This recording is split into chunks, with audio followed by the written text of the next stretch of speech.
The man who stole $4 million in 13 years from airports and never got caught. The largest airport in Canada is the location. The late 1980s through early 1990s. The thefts have been ongoing for years without any proof that could help catch the thieves. Welcome to the Heist Files. Take a seat, grab some snacks, and get ready for one of the longest-lasting heists of the century. Toronto's Pearson International Airport is Canada's largest and biggest freight terminal. Worldwide shipments are delivered to it. Every day, millions of things come in and out. It runs continuously. To accommodate as many shipments as possible, all of the goods are kept in a sizable, roomy facility. There were numerous products stored. You can find anything that comes to your mind there. It's like being a child in a huge toy store. If anyone has ever considered stealing from this establishment, they will undoubtedly be apprehended as soon as they leave because the building is guarded by more than 100 police officers. But in the late 1980s and early 1990s, the airport administration noticed that several skids of expensive goods were going missing, including items such as cameras, hard drives, laptops, and many other items, some of which were valued up to $50,000. The police set up a task team once they were informed about the thefts to figure out how the criminals managed to evade detection while navigating the airport's strict security measures and steal cargo skids. Everything around that boundary is safe. Everyone can see neighboring video cameras because they are present everywhere. There are security personnel as well. Before allowing anyone access, they first must check the validity of their tag. Despite all these measures, cargo continued to vanish for years, and police inquiries were fruitless. They made a concentrated effort to stop this crime, but finally came up empty. The effort to track down the stolen shipment was extensive. Therefore, the entire operation resembled searching for a needle in a haystack. The police were also contacted too late as a result, which made their duty far more difficult. The police got contacted after a whole week had passed. Any evidence that would have been acquired at the scene due to the delay in calling the police would have been lost. The police were at a loss for ideas and leads. However, the warehouse workers believed that nothing could be obtained from them by the authorities. In some of their responses during their interviews, they were extremely circumspect and careful. They were like a family or gang of employees. Since they have been working together for a very long time, they are highly familiar with one another. So even if the police considered infiltrating them, it would be near impossible. The police felt helpless and unable to stop the thefts, which continued for years to come. In fact, the authorities came to the conclusion that the robberies were the work of a large organized criminal organization that operated inside the airport. They held the opinion that carrying out such operations takes a lot of effort and time. They must be well acquainted with all aspects of cargo operations. Furthermore, they needed to be familiar with security personnel, managers, and truck drivers. The thefts were the result of a straightforward truck driver who discovered a way to get past security, who stole almost $7 million worth of cargo and sold it all over the world. You must be wondering right now, how did he manage to make it happen? Don't worry, I will tell you. But first, just be aware of who this man is. This enigmatic thief in question is Ho Lamong, a Vietnamese immigrant truck driver who arrived in Toronto, Canada in the late 1980s with nothing more than $50 to his name. Our thief's motivation to amass fortune was evident. No matter the cost, he was willing to make any sacrifice to reach his objective. His integration into the Asian community was his first step to achieve his objective. He was kind to everyone, which made it easy for him to make friends. He usually had a smile on his face when he met new people, which left a good impression and helped him establish a good reputation, for which he was given the nickname Smiley. After a little interval, Mr. Smiley encountered a woman who was also a Vietnamese immigrant. Her name was Teresa. Due to their immediate chemistry and innate understanding of one another, they were able to forge a solid bond and get engaged very fast. Shortly after they got engaged, Mr. Smiley, Teresa, and Benny, her son, moved into her flat. Teresa found her husband a job as a truck driver at the shipping company where she worked, where his responsibilities were picking up supplies from the Pearson airport and delivering them to companies all across the city. However, the salary for this position was only $1,600 per month, which was insufficient for Mr. Smiley to accomplish his financial aspirations. When Mr. Smiley used to deliver the goods by himself, he would arrive at the shipping address, get out of his truck, take the packages, and then enter the business to have a better understanding of the cost of the item he had brought. Given the high value of the objects he was carrying, he was aware that with a little success at stealing and selling a few of them, he would surely become wealthy. However, he was unable to steal from the cargo because it was his responsibility to deliver it, with the items being documented for his specific truck, meaning that if they got lost or stolen, the first suspect would be him. Then he understood that going straight into the warehouse was the best spot to steal without being caught. He lacked a pass that would have allowed him to enter the warehouse, however, so when he got to the airport, he had to show the security guards both his ID card and his pass. He must wear the scarf around his neck the entire time that he is in the warehouse. And in this warehouse, he stole something of incredible value. He stole the subscribe button, so make sure you click it and give it back to us. Now, let's get back into the story. The access card he had access to had limited him to a tiny section of the warehouse where he had to wait while the employees brought the items before he could load them into the truck. Since Mr. Smiley was always smiling from day one, he was consequently forced to grow closer to the employees with whom he already had a good relationship. He only needed to strengthen it a little bit, and he discovered that the best way to do that was to actually invite them to meals and give them gifts, amongst other things. In an effort to reach his aim, Mr. Smiley persisted in fortifying his bonds with the employees. One of the things he concentrated on was identifying the employees who needed money the most as well as those who had loans and bills to pay. He was positive that this group of employees was a simple mark. One day, when one of the employees was loading Mr. Smiley's truck, the latter approached him and requested in exchange for $2,000 that he toss an additional skid of cargo into the vehicle without informing anyone else. The employee was in awe. Given that he knew they wouldn't find the lost cargo for a while and that it wouldn't be trackable, he readily agreed to do it for the $2,000. When Mr. Smiley returned home, he discovered the cargo he had received from the worker was packed with gadgets with a potential value of over $100,000.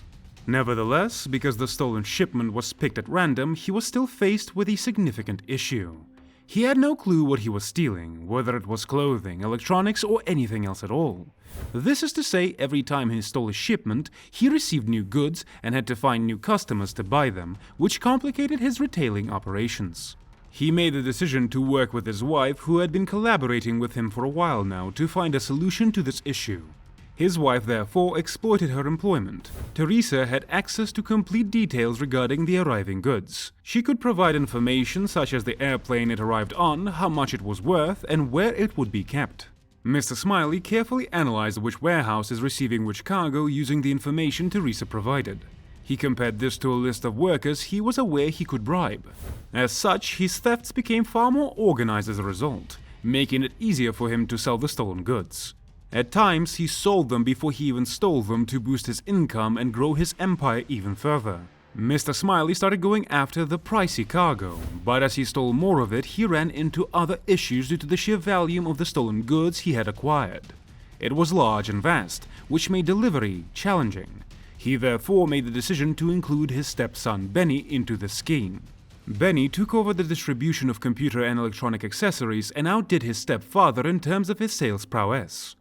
To earn the trust of the proprietors of computer stores, he made his own contacts with them.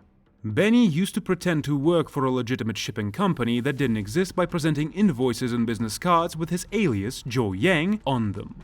Therefore, the majority of store owners thought they were purchasing legal goods from a reliable source. However, the Smileys were still having storage issues as a result of the repeated theft operations that caused the goods to accumulate, despite Benny selling the stolen goods at an incredible pace. Mr. Smiley needed a secure location to keep his belongings, and because renting a public storage unit seemed to be unsafe, he decided to buy 2 nearby properties instead. He used one as his home and the other as a storage space. The Smileys brought cargo each day, which they stored in their home. The Smileys' frequent arrivals and departures with their cargo seemed strange and peculiar to the neighbors, who became intrigued about what was going on in the area. Mr. Smiley's pleasant attitude was his biggest advantage in this situation. He was friendly with all his neighbors. He frequently offered them gifts, which lifted any suspicion off of him. Even if someone questioned him as to why he kept all those items in his home, he would simply respond that he was working in shipping business and occasionally utilized his home as a warehouse. Both his distribution problems and his empire were slowly growing. Fortunately for the Smileys and quite unfortunately for the police, the internet revolution was getting started at that time in the late 1990s. As a result, a number of websites emerged, including eBay, which allowed users to sell and purchase items from anywhere in the world and offered the ability to join the site and sell items without a recognized name, bank account, or location. Customer satisfaction was the only thing that mattered, regardless of the method of production or the country of origin. The only thing that mattered was that the customer received what they had bought and were happy with their purchase. Utilizing the website, Mr. Smiley began selling his stolen goods. Sales started to pour in from all over the world, but mainly from Canada due to the discounts he offered in that area. The Smileys began packing and shipping from their home or warehouse, which simplified, sped up, and increased the profitability of the selling process. Thanks to eBay, Smileys were able to accomplish 19,000 sales, which increased their wealth and allowed them to maintain the expansion of their empire for 13 years straight. I find this to be quite astonishing, considering how long they managed to keep this up. Without the police or the airport administration noticing, the thefts continued for more than 10 years. The cargo workers, in Mr. Smiley's opinion, were essential to his business. He insisted on giving them gifts, paying their expenses, being by their sides anytime they needed assistance, or just bribing them outright to keep them happy. He was able to ensure their loyalty to him in this way, which allowed his business to continue operating for more than 13 years straight. Even after stepping up their efforts by going undercover, the investigation into this case remained unsolved. The police were unable to reduce their list of suspects since they had no means of knowing if it was being stolen or if it was just ordinary business. Since there were so many warehouse workers, their job was practically impossible, and Mr. Smiley avoided detection for 13 years as a result. However, Mr. Smiley's empire would start crumbling down when in November 2001, a computer store owner that had previously bought one of the stolen items that Mr. Smiley sold reported that someone had broken into his store and robbed him, after which point the police had finally located their first lead. Hard drives were among the stolen goods, which the police quickly found after searching the establishment. The serial numbers of the stolen hard drives from the computer store and the airport theft were found to be identical by the police. The police had finally discovered some of the stolen products for the first time.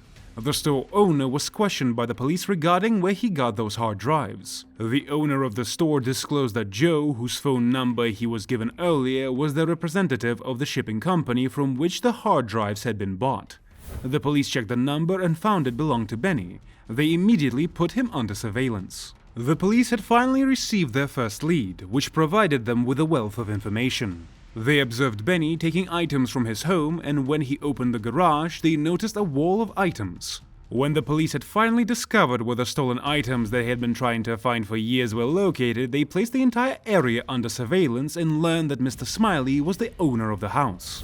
The police waited to make an arrest until they had accumulated enough proof to make a compelling case. They were curious as to how he had been able to steal such a significant amount of products over such a protracted period of time. A group of detectives worked on this case full-time, keeping Mr. Smiley under observation every day of the week. This gave the authorities comprehensive knowledge about the theft methods. They followed him from the time he picked up his truck from the shipping firm to the airport, loaded it, and then drove the stolen cargo to his house after delivering the things that were intended to be delivered. After all of this, the police had finally gathered enough evidence to create a case against Mr. Smiley, and as such, they prepared to make the arrest and end this 13-year streak of thefts. On December 13, 2001, they entered Holomong's home and took everyone inside under arrest, including Mr. Smiley himself, his wife Teresa, and his stepson Benny. The police officers were shocked at how many things there were inside the residence. In addition to the huge sum of money, there was actually a warehouse. Stolen goods were found all around the house, including beneath the bed, on the couch, in Benny's room, and even on the stairs. Up to $1.2 million in cash was discovered. After being charged with the possession of stolen property, Mr. Smiley, Teresa, and Benny all agreed to plead guilty before trial in exchange for Teresa and Benny's release. Mr. Smiley also confessed that he was the mastermind behind the entire scheme and returned over $6 million in cash and property. The bargain was approved by the police, and Mr. Smiley received a light sentence and 2 years in prison. If you thought this video was good, let us steal some more of your time through some of our other videos on the channel.